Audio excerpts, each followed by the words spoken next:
الله تعالى وبركاته. برشلونة يتوج ببطولة الكأس بعد فوزه على ريال مدريد ب3-2 في كلاسيكو نهائي من أجمل كلاسيكوهات منذ سنوات طويلة.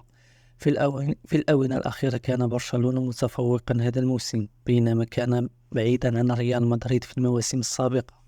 ولكن اليوم شهدنا كلاسيكو رائع جدا، انتهى بفوز برشلونة بهدف جميل أحرزه المدافع كوندي.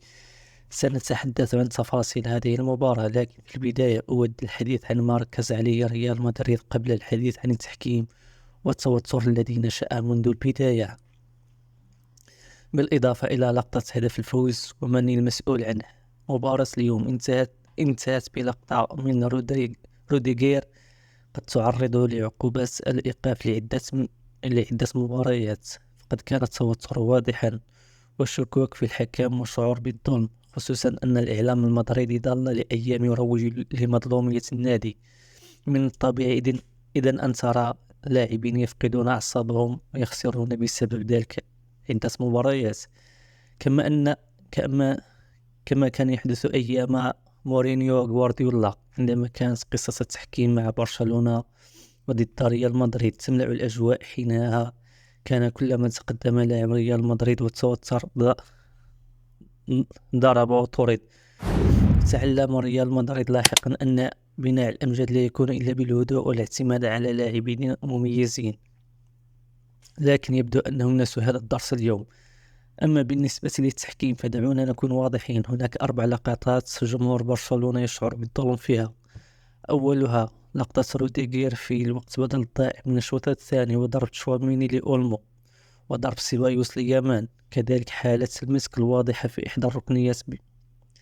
ببساطة حتى ولو لم تكن كلها صحيحة، فمن المنطق أن واحدة منها على الأقل كانت صحيحة، وهذا يؤثر على نتيجة المباراة سواء بالطرد أو بركلة الجزاء لصالح برشلونة. التوتر والجدل المتواصل بشأن التحكيم أضر بالريال مدريد أكثر مما نفعه، وسيضر الدوري الإسباني ككل إذا استمر الحال هكذا. ريال مدريد بحاجة ماسة للعودة إلى الهدوء، لأنه إذا استمر بالتركيز على التحكيم بدل تطوير مستواه سيجد نفسه بعيدا عن المنافسة، كما حصل في بداية الصراع 2008 و2009 مع برشلونة. بالنسبة لهدف الفوز، شاهدت كثيرا من الجدل حول من المخطئ، مودريتش أم دياز، ولكن الحقيقة أن البطل هو كوندي، لأن مودريتش مرر الكرة يفترض أنها آمنة، ودياز كان يتوقع أن الكرة ستأتي له دون الحاجة للركض، لكن شجاعة كوندي وفطنته جعلته يخطف الكرة ويسدد ببراعة مسجلا هدف الفوز. القرار بطولي من كوندي أربك مودريتش ودياز وجعلهما يبدوان مخطئين، رغم أن المنطق الطبيعي كان بجانبهما. اليوم فاز برشلونة بهدفين من خارج منطقة الجزاء، وهو سيناريو مشابه لخسارة ريال مدريد ضد الأرسنال. وفي بداية الشوط الثاني لاحظنا أن هانس فليك ركز على التسديدات البعيدة لاقتناعه أن كورتوا يعاني من هذا النوع من التسديدات. مباراة اليوم كانت وكأنها مباراتان داخل مباراة واحدة.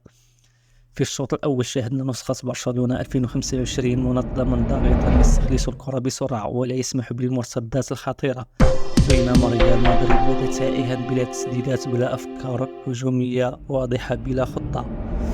برشلونة فوق تماما وكان يمكن أن يتقدم بفارق أكبر.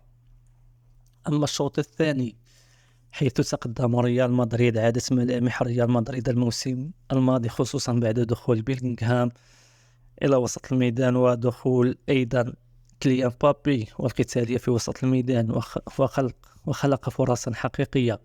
عندها أدرك فليك خطورة الموقف وأجرى تغييرات، فأدخل أراخو لتحسين سرعة العمق الدفاعي، مما خفف كثيرا من خطورة ريال مدريد. ريال مدريد كان لديه نقطة ضعف واضحة وهي لوكا مارتين، لكن أنشيلوتي لم يستغل ذلك أبدا. ترك الجهة فارغة معظم الوقت ولم يدفع بلاعبين لمواجهة مارتين 1-1، بالإضافة إلى خطأ إشراك ميندي العائد من الإصابة الذي تعرض لإصابة جديدة مباشرة بعد دخوله وخسر تبديلا مبكرا. أما عن هدف برشلونة الأول فقد جاء من لقطة جماعية مميزة. بدأ كوبارسي بقطع الكرة ثم هجمة سريعة وعرضية رائعة من بيدري إلى وعرضية رائعة من يامال إلى الخلف. سجل منها بيدري هدفا رائعا في نمط العرضيات التي يفضلها هانز فليك. في الشوط الثاني حينما تجرأ ريال مدريد على الضغط استطاع أن يسبب مشاكل حقيقية لبرشلونة الذي عانى في الخروج من الكرة.